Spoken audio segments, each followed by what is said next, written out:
Hello प्यारे दोस्तों, स्वागत है आप सभी का हमारे यूट्यूब चैनल अनूप स्टडी में।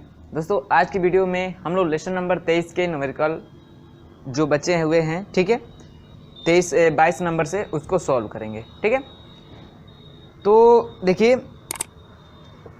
इसके अब ज़्यादा क्वेश्चन नहीं रह गए हैं।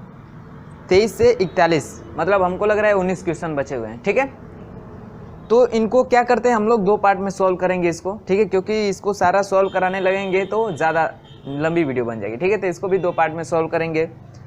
तो चलिए हमें शुरू करना है 23 नंबर क्वेश्चन से। तो आप लोग वीडियो के अंत तक बने रहिएगा, जितने क्वेश्चन सॉल्व कराएंगे उसको आप लोग ध्यान से देखिएगा। ठीक है, तो चलिए शुरू करते हैं 23 नंबर क्वेश्चन से। देखिए क्या करें, इसमें ऑप्शनल है। कह रहा है कि जब स्वतंत्र लटकी हुई धारावाही परिनालिका में धारा प्रवाहित की जाती है तो परिनालिका के रुकने की दिशा होगी। परिनालिका के रुकने की दिशा होगी। तो आपको परिनालिका पता है, एक इंसुलेटेड कॉपर वायर को हम स्प्रिंग की तरह लपेट दें, ठीक है, या किसी खोखले बेलन टाइप के लोहे का या प्लास्टिक का जो भी हो उसको लपेट दो उस पर, तो आपका जो बनता है परिनालिका बनता है। ऐसे देखे होंगे। ठीक है, ये क्या है, हमारी परिनालिका है। ठीक है, अब जब इस परिनालिका में हम धारा प्रवाहित करते हैं, क्या करते हैं, धारा प्रवाहित करते हैं। ठीक है, तो जब इसमें धारा प्रवाहित की जाती है तो यह किसकी तरह कार्य करने लगती है, यानी इसमें चुंबकीय क्षेत्र उत्पन्न हो जाता है और यह चुंबक की भांति कार्य करने लगती है। ठीक है, परिनालिका यह है कि हम इससे जितना चाहें, ठीक है, हमारी जितनी इच्छा चाहे उतना हम लोग उतने प्रभावशाली, उतने टेस्ला का, ठीक है, उतने वेबर प्रति मीटर स्क्वायर का, यानी जो चुंबकीय क्षेत्र उत्पन्न करना है जितना चाहें उतना हम उत्पन्न कर सकते हैं इस परिनालिका द्वारा। ठीक है, तो कह रहा है कि परिनालिका में धारा प्रवाहित की जाती है तो परिनालिका की रुकने की दिशा क्या होगी। तो आप एक चुंबक ले, दंड चुंबक, ठीक है, ये जब इसमें धारा प्रवाहित करते हैं तो एक दंड चुंबक की भांति कार्य करती है। ठीक है, तो मान लीजिए दंड चुंबक है, तो उसको आप स्वतंत्रतापूर्वक लटकाएंगे तो किस दिशा में ठहरती है, उत्तर से दक्षिण दिशा में। यही तो ठहरती है, उत्तर से दक्षिण दिशा में ठहरती है। तो जब इसमें भी धारा प्रवाहित करेंगे तो ये भी किसकी तरह कार्य करने लगेगी, चुंबक की तरह। इसको भी जब लटकाएंगे स्वतंत्रतापूर्वक तो ये भी किस दिशा में ठहरेगी, उत्तर से दक्षिण की दिशा में। किधर से ठहरेगी, उत्तर से दक्षिण की दिशा में ठहरेगी। बात समझ में आई है, उत्तर से दक्षिण दिशा में ठहरेगी क्योंकि ये भी चुंबक की तरह कार्य करने लगती है। ठीक है, तो उत्तर से दक्षिण दिशा में आपका कौन सा ऑप्शन सही हो जाएगा, ऑप्शन उत्तर से दक्षिण। इसमें दिया है ऑप्शन में तो दिया नहीं है, पूर्व से पश्चिम, उत्तर से पश्चिम, किसी भी दिशा में रुक सकती है, उपरोक्त में से कोई नहीं। तो ऑप्शन मैच नहीं कर रहा है उत्तर से दक्षिण, इसका मतलब इसका ऑप्शन नंबर डी करेक्ट हो जाएगा, इनमें से कोई नहीं। ठीक है, इनमें से कोई नहीं। बात समझ में आई है। ठीक है, अगले बात करते हैं क्वेश्चन की 24 नंबर क्वेश्चन की। ये भी ऑप्शनल है। देखिए क्या कह रहा है, कह रहा है लंबी धारावाही परिनालिका का चुंबकत्व होता है, ऑप्शन के अनुसार कह रहा है कि मध्य में कम होता है, सभी जगह समान होता है, सिरों पर कम होता है, और डी कह रहा है सिरों पर अधिक होता है। ठीक है, तो देखिए हम लोग इस चैप्टर में पढ़े हैं परिनालिका के अंदर उत्पन्न चुंबकीय क्षेत्र। परिनालिका के अंदर, ये हमारी परिनालिका है, परिनालिका है। ठीक है, तो इसके अंदर कितना चुंबकीय क्षेत्र उत्पन्न होता है, अंदर। ठीक है, अंदर होता है, आपका फार्मूला लिखे होंगे आप लोग, μ0 ni। ठीक है, ये μ0 है, μ0 या μ0 ni अपान l, ये होता है अंदर, परिनालिका के अंदर चुंबकीय क्षेत्र। ठीक है, बी अंदर, जो बी सेंटर होता है यानी बी केंद्र पे जो उत्पन्न होता है चुंबकीय क्षेत्र वो कितना होता है, तो μ0 ni होता है। ठीक है, क्योंकि सेंटर पर केंद्र है तो उसकी लंबाई तो आएगी नहीं, क्योंकि एक बिंदु पे निकालना है। ठीक है, और जो इसके सिरों पे होता है, ठीक है, बी सिरा लिख देते हैं, ये होता है μ0 ni अपान 2। ठीक है, ये होता है। तो देखिए पूछा है, ऑप्शन में आपका दिया है कि मध्य में कम होता है, सभी जगह समान होता है, सी कह रहा है सिरों पे कम होता है, सी कह रहा है सिरों पर अधिक होता है। ठीक है, तो हम कंपैरिजन करें इन दोनों में। ठीक है, क्योंकि ये तो अंदर की बात है। ठीक है, हम इसकी बात करें तो देखिए जो केंद्र पे चुंबकीय क्षेत्र है वो μ0 ni है, μ0 ni है, और जो सिरों पे है वो क्या है, μ0 ni/2 है, ni/2। मान लीजिए हमें इसको इक्वेशन फर्स्ट माने, इसको इक्वेशन सेकेंड है, इसको तुलना करें तो इसमें से कौन, देखिए ये μ0 ni है, ठीक है, और ये इसका आधा है। इसका मतलब ये क्या होगा, जो केंद्र वाला होगा बी केंद्र जो होगा वो क्या होगा, ग्रेटर देन होगा बी सिरों से, ठीक है, बी सिरों पे जो उत्पन्न होगा चुंबकीय क्षेत्र उससे क्या होगा, ज्यादा होगा। देखिए ये यहाँ पे आधा हो रहा है, जो बी सिरा है, ठीक है, जो बी सिरों पे उत्पन्न चुंबकीय क्षेत्र है वह बी केंद्र के क्या है, आधा है, इसका मतलब कम हो रहा है। तो जो सिरों पे उत्पन्न चुंबकीय क्षेत्र होगा वो क्या होगा, कम होगा, किसकी अपेक्षा, केंद्र की अपेक्षा, ठीक है। तो यहाँ पे आपका सिरों पे कम चुंबकीय क्षेत्र उत्पन्न होता है, ठीक है, केंद्र की अपेक्षा। तो यहाँ से आपको ऑप्शन नंबर जो सी है ये हमें टिक करने में, मतलब इसको टिक कर सकते हैं हम, ये इस पे हम लोग पूर्ण सहमति है, ठीक है। जो सिरों पे होगा वो अधिक नहीं होगा, आज सभी जगह समान नहीं होता है। देखिए सिरों पे कम केंद्र पे ज़्यादा, तो सभी जगह तो समान होगा नहीं, ठीक है। कह रहा है मध्य में कम होता है, तो मध्य में तो कम होता नहीं है, क्योंकि मध्य में सिरों पे ज़्यादा उत्पन्न होता है, ठीक है। तो हम इससे यही कैलकुलेशन निकाल सकते हैं कि जो सिरों पे चुंबकीय क्षेत्र उत्पन्न होता है वो कम होता है, केंद्र पे ज़्यादा होता है, परिनालिका के अंदर इतना होता है, यानी हर जगह समान नहीं होता है, ठीक है।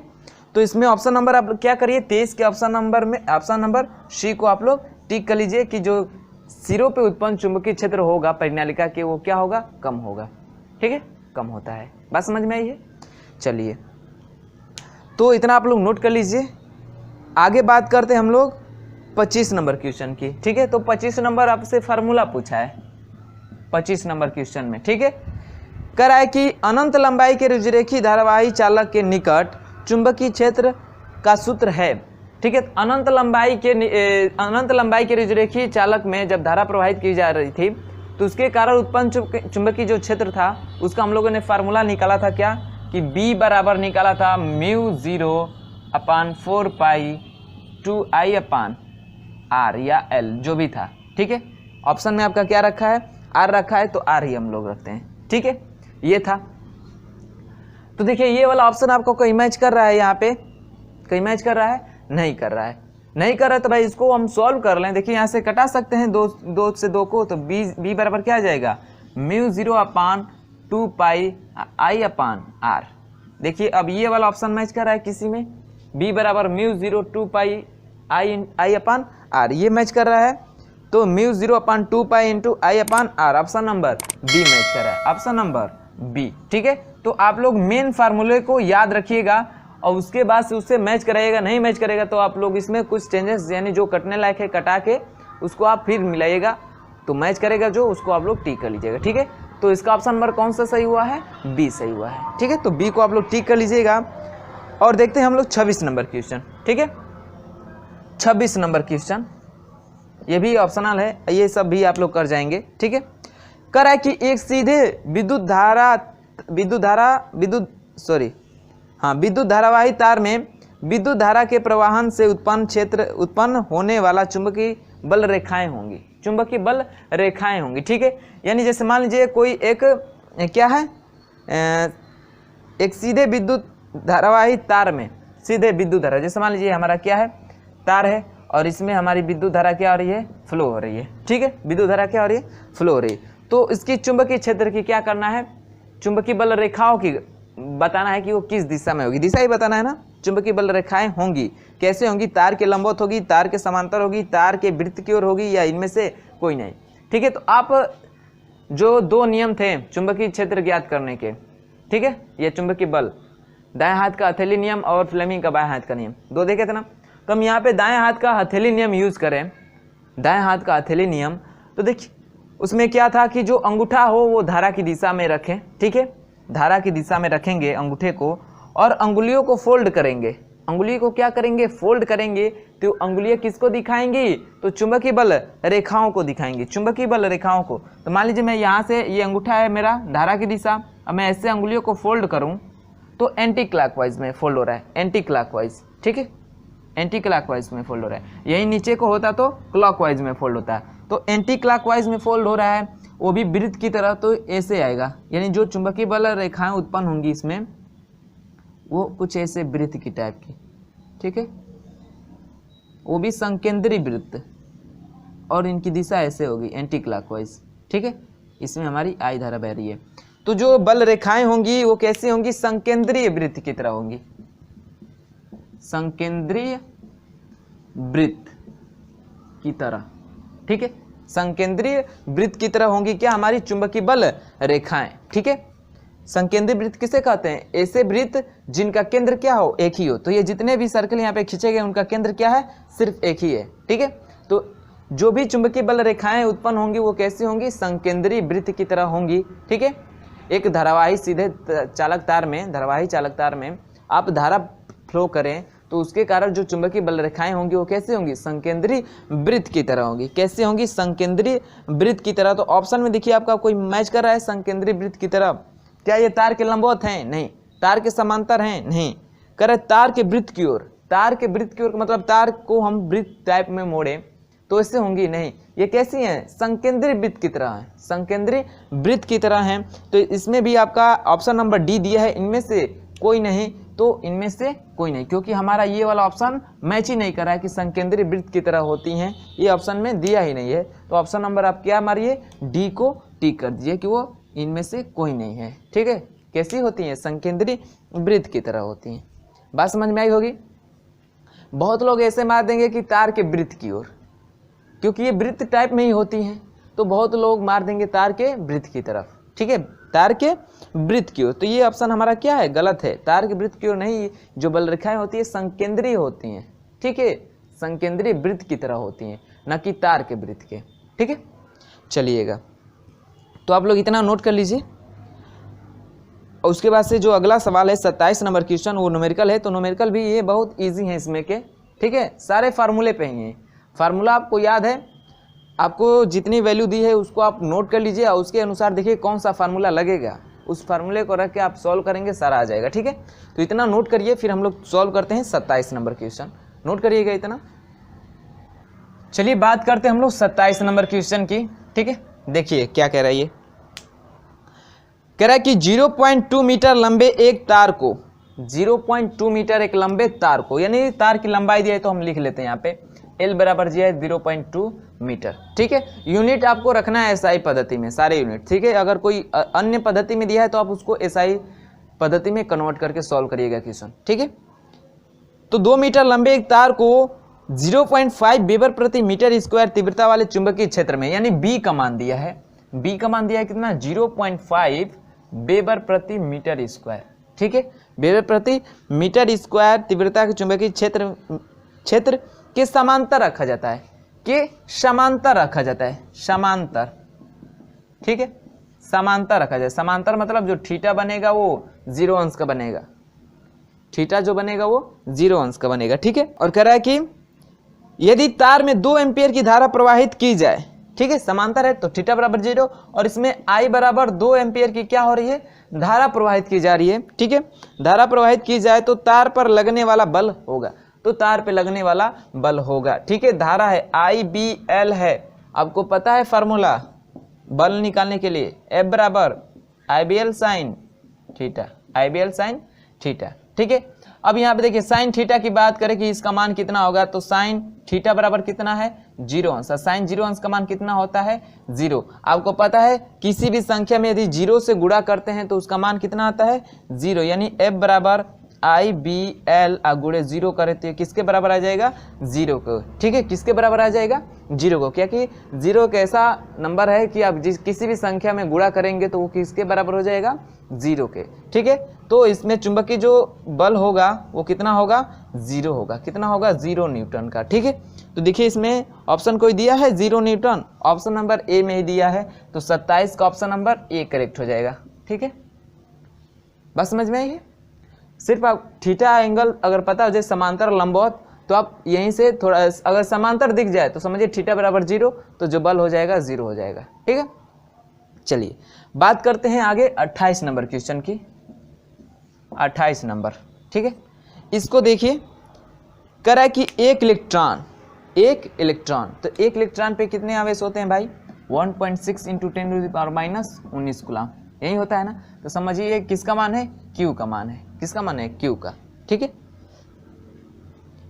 एक इलेक्ट्रॉन 10 वेबर प्रति मीटर स्क्वायर तीव्रता वाले, वेबर प्रति मीटर स्क्वायर बी का मान है ना, तो 10 वेबर प्रति मीटर स्क्वायर, चलिए बी का मान हो गया। क्षेत्र में लंबवत, ठीक है, क्षेत्र में लंबवत, लंबवत मतलब थीटा बराबर 90 अंश, लंबवत क्या कर रहा है, एंट्री कर रहा है, यानी जो थीटा बराबर हो जाएगा वो 90 अंश हो जाएगा। कितना हो जाएगा, 90 अंश, ठीक है। लंबवत 3 × 10⁻7 मीटर पर सेकेंड, 7 मीटर पर सेकेंड किसका मान है, वी का मान, ठीक है। 3 × 3 है, हाँ 3 × 10⁻7 मीटर पर सेकेंड के वेग से क्या कर रहा है, एंट्री कर रहा है। इलेक्ट्रॉन पर कार्य करने वाला बल होगा, कार्य करने वाला बल होगा। तो जब कोई गतिमान आवेश चुंबकीय क्षेत्र में प्रवेश करता है तो उस पर कौन सा बल लगता है, लॉरेंज बल। और लॉरेंज बल का फार्मूला आपको पता है क्या होता है, F बराबर QVB sin theta, sine theta आपको पता है। यहाँ से साइन थीटा की वैल्यू निकाल लें तो साइन, ठीक है, साइन थीटा का मान कितना है, 90 अंश ना, तो साइन 90 अंश, साइन 90 अंश का मान कितना होता है 1, तो 1 से गुणा करेंगे तो F बराबर हो जाएगा QVB।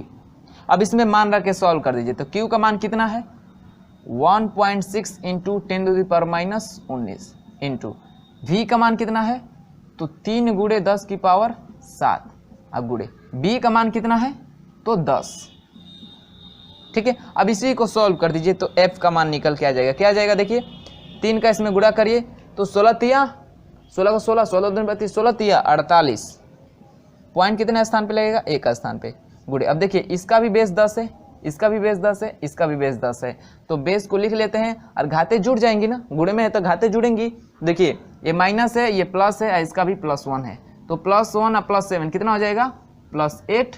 अब आपको पता है कि जब चिन्ह समान होते हैं तो जुड़ते हैं, असमान होते हैं तो घटते हैं। ये माइनस में है, ये प्लस में है, माइनस में है और प्लस में है, तो -19 +8 कितना हो जाएगा, -11 इतने न्यूटन का क्या लगेगा, उस पर फोर्स लगेगा। यानी जो बल लगेगा लॉरेंज बल वो 4.8 × 10⁻11 न्यूटन का लगेगा, ठीक है। तो देखिए इसमें कौन सा ऑप्शन मैच कर रहा है, 4.8 × 10⁻11 Newton, 4.8 × 10⁻11 Newton, option number A, option number A, ठीक है। ध्यान से देखिएगा ऑप्शन में, यदि यहाँ पे आपको माइनस है तो माइनस वाला ही मान है, तो ऑप्शन में बी में दिया है सेम 4.8 × 10⁻11 न्यूटन, ठीक है, तो माइनस है ना कि 11 है, ठीक है। तो ऑप्शन को भी आप लोग ध्यान से देख के मारिएगा, ज़्यादा तेजबाजी करेंगे, जल्दी करेंगे तो गलत हो सकता है, ठीक है। और क्वेश्चन को भी ध्यान से पढ़िएगा और एकदम धीरे धीरे पढ़िएगा, ठीक है। चलिए तो इसका ऑप्शन नंबर कौन सा करेक्ट हो जाएगा, ए, इसका भी option number A he correct हुआ, ठीक है। तो 27, 28 का ऑप्शन नंबर ए करेक्ट हुए हैं, आप लोग इतना नोट करिए। अगला जो है 28 नंबर क्वेश्चन, इसको सॉल्व करेंगे, ठीक है, सॉल्व हो जाएगा उतनी जगह में। चलिए देख लेते हैं, 29 नंबर है ना, 29 नंबर क्वेश्चन पढ़ लेते हैं, सॉल्व हो जाते हैं, यहीं पे सॉल्व कर देंगे, नहीं तो मिटा के सॉल्व करेंगे, ठीक है। कर एक प्रोटॉन 2500 न्यूटन प्रति एम्पियर मीटर, न्यूटन प्रति एम्पियर मीटर, ये भी किसका मात्रक है, चुंबकीय क्षेत्र का, यानी बी का मान दिया है कितना 2500, ठीक है, 2500 न्यूटन प्रति एम्पियर इंटू मीटर। इतने चुंबकीय क्षेत्र में क्या कर रहा है, चुंबकीय क्षेत्र में 4 × 10⁵ मीटर पर सेकेंड के वेग से, फी का मान दिया है 4 × 10⁵, -5 नहीं 5 मीटर पर सेकेंड के वेग से क्या कर रहा है, के वेग से क्षेत्र के समांतर प्रवेश कर रहा है। समांतर की बात आ गई, किसकी, समांतर की, मतलब थीटा जो होगा कितना होगा 0। तो आपको पता है फार्मूला लगता है गतिमान आवेश के कारण, यही फार्मूला लगता है ना, F बराबर यही फार्मूला लगता है। देखिए सॉल्व हो जाएगा, शून्य होगा इसका, QVB sin थीटा, यही लगता है ना, QVB sin थीटा। तो यहाँ से हम साइन थीटा की वैल्यू निकाले तो साइन 0 अंश है, 0 अंश का मान कितना होता है 0, और 0 से गुणा करेंगे तो जो बल आ जाएगा वो कितना आ जाएगा 0 आ जाएगा, कितना आ जाएगा 0। तो हमें सॉल्व करने की इसको ज़रूरत नहीं है, इसमें जो आपका लगेगा, कह रहा है कि प्रोटॉन पर आरोपित जो बल होगा कितना होगा, तो 0 होगा। क्यों 0 होगा, क्योंकि वो क्षेत्र के समांतर प्रवेश कर रहा है, यानी वो किसी एंगल पे नहीं है। एंगल कितना है आपका 0 अंश है। आपका फार्मूला लगेगा, क्योंकि ये गतिमान आवेश चुंबकीय क्षेत्र में प्रवेश कर रहा है तो लॉरेंज बल वाला ये फार्मूला लगेगा। इसमें साइन थीटा है, इसमें भी थीटा है, थीटा का मान हम 0 रखें तो साइन थीटा यानी साइन 0 अंश बराबर कितना आएगा 0, और 0 से किसी भी वैल्यू में गुणा करेंगे मल्टीप्लाई करेंगे तो किसके बराबर होगा 0 के, यानी जो इस पर बल लगेगा वो कितना लगेगा 0 लगेगा। कितना लगेगा 0 लगेगा, 0 न्यूटन का। तो 0 किस में दिया, ऑप्शन नंबर ए में दिया है, अर्थात 29 का भी ऑप्शन नंबर ए करेक्ट हो गया। ठीक है, 29 का भी ऑप्शन नंबर ए करेक्ट हुआ। ठीक है, तो 27, 28 और 29 इन तीनों का ही ऑप्शन नंबर ए करेक्ट हुआ है। ठीक है, 0 0 0, अरे सॉरी 0 नहीं, 2 का 0 है, 1 का इतना है। ठीक, यानी ऑप्शन नंबर ए करेक्ट हुआ है। समांतर जाए तो समझिए उस पर जो बल लगेगा यानी एंगल बनेगा 0 अंश का, साइन 0 अंश का मान होता है 0, तो गुणा करेंगे तो 0 हो जाएगा। ठीक है, चलिएगा आप लोग इतना नोट करिए, फिर हम लोग देखते हैं आगे 30 नंबर क्वेश्चन, इसको नोट करिए। चलिए देखते हैं 30 नंबर क्वेश्चन। ठीक है, 30 नंबर क्वेश्चन क्या कह रहा है इसमें कि एक चालक के चारों ओर जिसमें विद्युत धारा बह रही हो चुंबकीय क्षेत्र स्थापित हो जाता है। यह किस वैज्ञानिक ने बताया था? यानी जब किसी चालक तार में हम विद्युत धारा प्रवाहित करते हैं तो उस विद्युत धारा के कारण, उसके प्रभाव के कारण एक चुंबकीय क्षेत्र उत्पन्न हो जाता है, और इसके बारे में सबसे पहले किसने बनाया था? ठीक है, यानी विद्युत धारा का चुंबकीय प्रभाव के बारे में किसने बताया था? तो अरेस्टेड ने या अस्टर्ड ने। ऑप्शन देता है, कहीं कहीं अस्टर्ड लिखता है या कहीं पर अरेस्टेड लिखता है। ठीक है, तो ये रिपीटेड क्वेश्चन है, एक बार और आया था आपका। ठीक है, एक क्वेश्चन पीछे आया है तो वहाँ पे भी आप यही ऑप्शन आया था। देखिए, विद्युत धारा के चुंबकीय प्रभाव की खोज किसने की थी? तो अरेस्टेड ने की थी। किसने की थी? अरेस्टेड ने।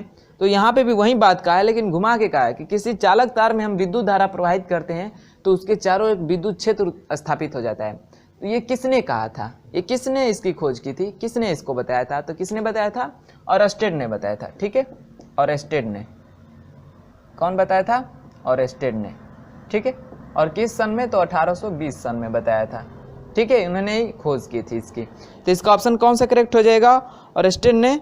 ऑप्शन नंबर कौन सा करेक्ट हो जाएगा? ऑप्शन नंबर ए करेक्ट हो जाएगा। ठीक है, ऑप्शन नंबर ए। कहते हैं इसका नाम कहीं उतना अच्छा बढ़िया से नहीं लिखता है, कहीं पे अरेस्टेड लिखेगा, कहीं पे अरेस्टेड लिखेगा, कहीं पर अस्टर्ड लिखेगा, सिर्फ अस्टर्ड लिखेगा। ठीक है, तो आप नाम याद रखिएगा अरेस्टेड। इससे मिलता जुलता जो भी नाम आपको मिले, जैसे यहाँ पे देखिए दिया है अरेस्टेड ने। किसने दिया है? अरेस्टेड ने। और एक और ऑप्शन में दिखा देगा 16 नंबर क्वेश्चन में, वहाँ पे लिखा है अरेस्टेड। लिखने का दोनों का तरीका वहाँ पे देखिए अलग अलग है। ठीक है, तो ऐसे देता है, तो आप इससे घबराइएगा नहीं। ठीक है, इसका ऑप्शन नंबर कौन सा करेक्ट हो जाएगा? ऑप्शन नंबर ए को आप लोग टिक कर लीजिए। ठीक है, बात करते हैं 31 नंबर क्वेश्चन की। तो देखिए क्या करें इसमें, कह रहा है दो सीधे लंबे समांतर एक दूसरे से 2 r दूरी पर हैं, यानी दो सीधे लंबे समांतर चालक तार है। ठीक है, ये है, इसे मान लीजिए। ठीक है, और इनके बीच की जो दूरी है वो क्या है? 2r है। ये डिस्टेंस कितनी है? 2r की डिस्टेंस पे है। कह रहा प्रत्येक तार में धारा I एक ही दिशा में बह रही है, यानी इसमें भी I धारा बह रही है और इसमें भी I धारा बह रही है। ठीक है, तो कह रहा है दोनों तारों के बीच एक बिंदु पर जो प्रत्येक तार से r दूरी पर है चुंबकीय क्षेत्र की तीव्रता होगी। इससे भी r दूरी पे है, इससे भी r दूरी पे। जैसे मान लीजिए बिंदु है, इससे भी r दूरी है और इससे भी r दूरी है, तो ये टोटल दूरी कितनी हो जाएगी? इस 2r के बराबर हो जाएगी। यानी जो इस बिंदु है यह दोनों तार से सेम लंबाई पे है। ठीक है, अब दोनों की धारा एक ही है, एक ही दिशा में है, इसका मतलब इनमें क्या लगेगा? ये तार इधर, यानी इसमें आकर्षण बल लगेगा। क्या लगेगा? आकर्षण बल, क्योंकि अब दो समांतर धारावाही चालक के कारण उत्पन्न बल जो है टॉपिक, ठीक है, उसका दो समांतर धारावाही चालकों के मध्य कितना बल लगेगा इसके बारे में हमने पढ़ा है। या जो पोल पे जो डिस्टेंस रखी जाती है इसी सिद्धांत पे रखी जाती है। ठीक है, क्योंकि जब दोनों तार समांतर एक दूसरे के धारा एक ही दिशा में जा रही है तो इनमें एक आकर्षण बल लगने लगेगा, यानी एक दूसरे के पास आने लगेंगे। आप ज़्यादा पास रखें तो एक दूसरे से चिपक जाएंगे तो शॉर्ट हो जाएगा। ठीक है, तो चलिए इसलिए डिस्टेंस रखा जाता है। तो इसमें 2r की डिस्टेंस है दोनों में, और इसके बीच एक बिंदु है जो दोनों से सेम दूरी पे है। इस पे निकालना है कि चुंबकीय जो बल लगेगा, ठीक है, इस पे जो आकर्षण बल लगेगा वो कितना लगेगा। ठीक है, तो देखिए भाई यहाँ पे भी दूरी r ही है और यहाँ पे भी r है, तो जो बल लगेगा इसके कारण इस बिंदु पे और इसके कारण जो बल लगेगा, इसकी दिशा इधर होगी, इसकी दिशा इधर होगी। ठीक है, तो ये जो दोनों बल हैं, मान लीजिए F1 लगेगा, इस पे F2 लगेगा, तो ये जो F1 है और F2 ये क्या होगा? आपस में बराबर होगा, क्योंकि दूरी दोनों के बीच क्या है? समान है। धारा भी क्या बन रही है, समान बह रही है। ठीक है, धारा भी समान है, दूरी भी समान है, तो इसलिए जो फोर्स लगेगा वो समान लगेगा। ठीक है, अब बात करें इनकी दिशा की, तो देखिए ये इस दिशा में है, ये इस दिशा में है, तो डायरेक्शन इसकी क्या है, अलग अलग है। क्या है, अलग अलग है। तो इसकी देखिए दोनों आपस में क्या है, बराबर हैं। तो हम टोटल फोर्स की बात करें, टोटल फोर्स की, तो F1 प्लस F2 के क्या होगा, बराबर होगा। अब आपको पता है कि दोनों एक दूसरे के क्या हैं, विपरीत हैं। एक दोनों क्या है, एक दूसरे के विपरीत हैं। ठीक है, तो मान लीजिए इसको हम प्लस में रखते हैं, तो ये किस में होगा, माइनस में। किस में होगा, माइनस में। अब यहाँ से देखें तो ये दोनों एक दूसरे के क्या हैं, बराबर हैं। तो F1 माइनस F1 कर दें, यानी F2 बराबर F1 रखें या F1 बराबर F2 रखें, दोनों की बात देखिए, तो इसको कटा देंगे तो कितना आ जाएगा, जो बल लगेगा वो 0 आ जाएगा। ठीक है, तो जो बल लगेगा वो समान लगेगा, बस इनकी कंडीशन ये है कि दूसरे के विपरीत लग रहा है। जैसे मान लीजिए ये भी 4 न्यूटन का बल लग रहा है, ये भी 4 न्यूटन का, तो ये संतुलित बल, बल के बारे में पढ़े ना, संतुलित बल, असंतुलित बल। तो यहाँ पे संतुलित बल लगा है। संतुलित बल का जो बीजगणितीय योग होता है वो सदैव क्या होता है, शून्य होता है। अर्थात इधर से भी 4 न्यूटन का बल लगा, इधर से भी 4 न्यूटन का, तो ये बल क्या होगा, एक दूसरे को कैंसिल करके शून्य हो जाएंगे। ठीक है, तो यहाँ पे जो बल लगेगा वो शून्य लगेगा, तो इसका ऑप्शन नंबर कौन सा करेक्ट हो जाएगा, शून्य। ऑप्शन नंबर डी में दिया है। ठीक है, इसका ऑप्शन नंबर डी करेक्ट हो जाएगा। इसमें धारा भी समान बह रही है, समान दूरी पे है, इसलिए इस पर समान बल लगेगा। नहीं तो आप फार्मूला को भी लगा के आप सॉल्व कर सकते हैं इसको। ठीक है, चलिए आगे बात करते हैं हम लोग 32 नंबर क्वेश्चन की। 32 नंबर क्वेश्चन क्या कह रहा है इसमें, कह रहा है एक धारावाही कुंडली के केंद्र पर उत्पन्न चुंबकीय क्षेत्र है। एक धारावाही कुंडली के केंद्र पर उत्पन्न चुंबकीय क्षेत्र होता है, कैसा होता है। तो इस टॉपिक को शायद आप नहीं पढ़े हैं, तो देखिए एक धारावाही कुंडली ऐसी होती है, इस पे तार लपेटा जाता है। ठीक है, तो इसके कारण जो उत्पन्न चुंबकीय क्षेत्र होगा कैसा होता है। देखिए इसके कारण जो उत्पन्न चुंबकीय बल रेखाएं होती हैं उसके बारे में यहाँ पे पूछा है। ठीक है, तो इसके कारण जो उत्पन्न चुंबकीय बल रेखाएं होती हैं वो सिरों पे वृत्ताकार में होती हैं। सिरों पे क्या होती हैं, वृत्ताकार होती हैं। ठीक है, क्या होती हैं, वृत्ताकार होती हैं। इसके केंद्र पे क्या होती हैं वो भी बताएगा अभी। ठीक है, इस पे क्या होती है, सिरों पे वृत्ताकार होती हैं। जैसे जैसे इसकी दूरी बढ़ती है, यानी सिरों से जैसे जैसे दूर जाती है, ये क्या होती है, वक्रीय होती जाती है। क्या होती है, वक्रीय होती जाती है ऐसे। ठीक है, ऐसे वक्रीय होती जाती है। जब केंद्र पे पहुंचती है, केंद्र पे, तो ये रेखाएं एक दूसरे के क्या हो जाती हैं, समांतर हो जाती हैं। क्या हो जाती हैं, समांतर हो जाती हैं।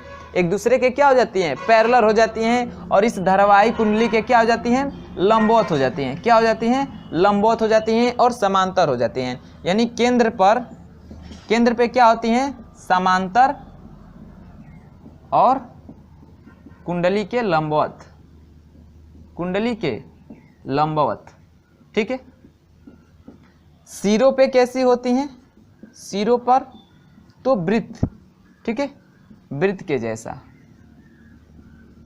और सिरों से जैसे जैसे दूर जाती हैं, कैसी होती जाती हैं, वक्रीय होती जाती हैं। ठीक है, वक्रीय होती जाती हैं।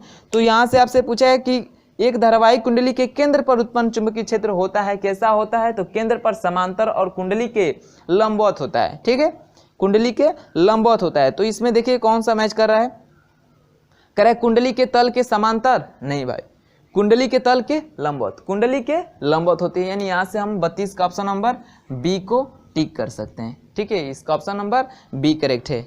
बात समझ में आई है। चलिए बात कर लेते हैं इस वीडियो के लास्ट क्वेश्चन, 33 नंबर क्वेश्चन। ठीक है, इसी के साथ ये वीडियो समाप्त हो जाएगा। इसके जो बाकी क्वेश्चन बचेंगे उसको देखेंगे अगले वीडियो में।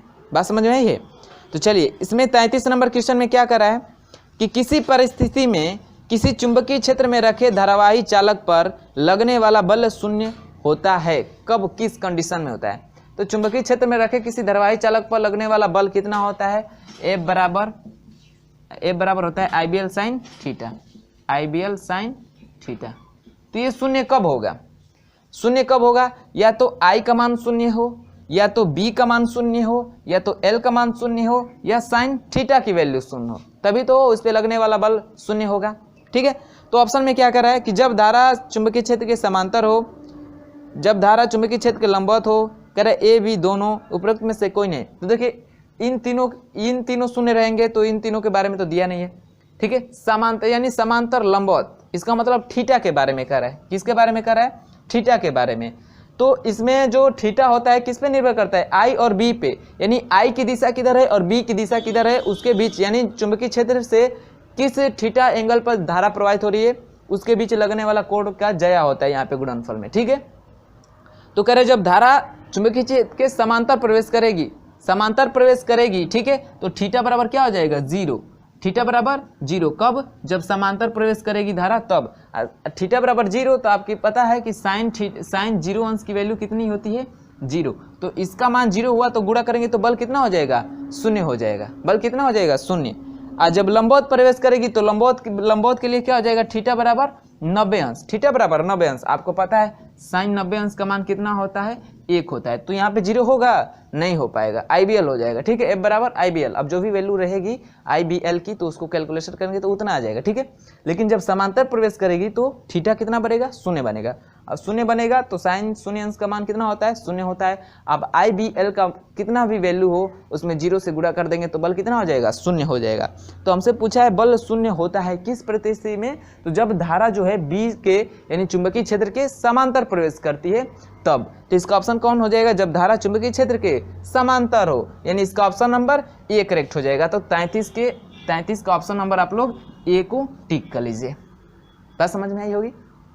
चलिएगा, तो अभी तक आपको वीडियो अच्छा लगा होगा तो वीडियो को लाइक कर लीजिएगा, और ज़्यादा पसंद आया हो तो वीडियो को अपने दोस्तों में शेयर कर लीजिएगा, और जो लोग चैनल पर नए होंगे वो चैनल को सब्सक्राइब कर लीजिएगा, और बेल आइकन को दबाना ना भूलिएगा, क्योंकि उसको आप प्रेस करके ऑल नोटिफिकेशन का ऑप्शन ऑन करते हैं तो जब भी हम लोग वीडियो अपलोड करेंगे उसके नोटिफिकेशन आपको समय से मिलते रहेंगे, ठीक है। तो चलिए दोस्तों, बच रहा है कितने क्वेश्चन बच रहे हैं? 2, 2, 4, 2, 6, 2, 8 क्वेश्चन बच रहे हैं। तो इसको हम सॉल्व कर लेंगे अगले वीडियो में, ठीक है। इसको सॉल्व करें इस वीडियो में तो वीडियो काफ़ी लंबा बन जाएगा, तो आप भी बोर हो सकते हैं। तो चलिए ये जो क्वेश्चन बचे हैं इसको देखेंगे अगले वीडियो में। तो चलिए मिलते हैं अगले वीडियो में, तब तक के लिए बाय बाय, धन्यवाद।